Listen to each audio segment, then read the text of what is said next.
ఈ మధ్య ఒక ఆంటీ పార్క్ ల బయట రీల్స్ చేస్తుంది. ఏమనంటే అమ్మాయిలకి గొంతెమ్మ కోరికలు ఎక్కువైపోయినాయి పెళ్లి చేసుకోనికి. వాళ్ళు హై ప్యాకేజ్ కావాలి, పిల్లానికి ఇల్లుందా అడుగుతారు, ఎంత ఆస్తుంది, ఏం జాబ్ చేస్తుండ్రు, అమ్మా నాన్నతో కలిసి ఉంటాడా లేకపోతే విడిగా ఉంటాడా, ఇట్లా మస్తు పెద్ద లిస్ట్ చెప్తుంది. దీని వల్లే అబ్బాయిలంతా సింగిల్ గా మిగిలిపోతుండ్రంట.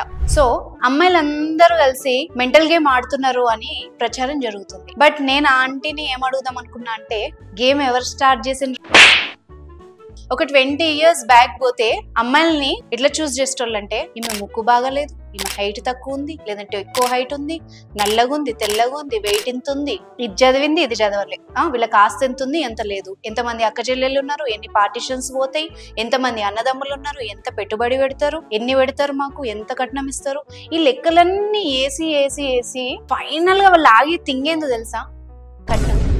కొంచెం వాళ్ళు అనుకున్న దానికంటే ఎక్కువ ఇచ్చిండ్రు అనుకో, అంతే, ఇవన్నీ కనబడే ఇక ఇవన్నీ వంకలే కనబడాయి. అమ్మాయి సూపర్ పర్ఫెక్ట్, పెళ్లి చేసేసుకుంటారు.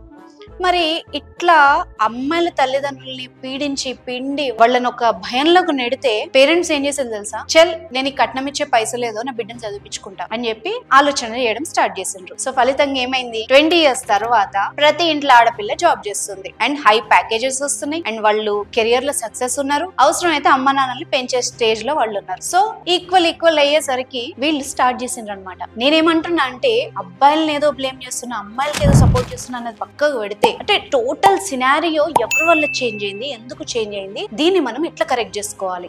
అలాంటి మైండ్ సెట్ గనక ఇప్పుడున్న జనరేషన్ వస్తే, అంటే ఈక్వలా లేకపోతే రైట్స్ అన్నది పక్కకు పెట్టండి. ఒక వివాహ వ్యవస్థ స్టేబుల్ గా ఉండాలి అంటే మన మైండ్ సెట్ ఎంత మార్చుకోవాలి, మారిన సిచ్యువేషన్స్ కు తగ్గట్టు మనం ఎట్లా మారాలి, మన పేరెంట్స్ మైండ్ సెట్ ఎట్లా ఉండాలి అన్నది కూడా మీరు ఒక్కసారి ఆలోచించండి. వాళ్ళతో కూర్చొని డిస్కస్ చేయండి. లేదా ఈ గేమ్ లా బాల్ లాగా మారినాం అనుకో, అటుదంతరు ఇటుదంతరు, ఫైనల్ గా మనం సింగిల్ గా మిగిలిపోవాల్సిందే. సో ఇది మన రెస్పాన్సిబిలిటీ అని నేను చెప్తా యూత్ కి. ఒక్కసారి ఎందుకు సిచ్యువేషన్ బ్యాలెన్స్ తప్పింది, దీన్ని బ్యాలెన్స్ చేయాలంటే ఎవరు మారాలి, ఎట్లా మారాలి, ఏం చేయాలి అన్నది ఆలోచించి ఈ బ్లేమ్ గేమ్ లకు మాత్రం దిగకండి అన్నది మాత్రం నా రిక్వెస్ట్. అమ్మాయిలైనా అబ్బాయిలైనా బ్లేమ్ చేసుకోకండి, ఏమొస్తుంది, దీన్ని బ్యాలెన్స్ చేయడానికి ఏం చేయాలి అన్నది ఆలోచించండి. తెలుసు కదా ఇది ఎవరికి షేర్ చేయాలో.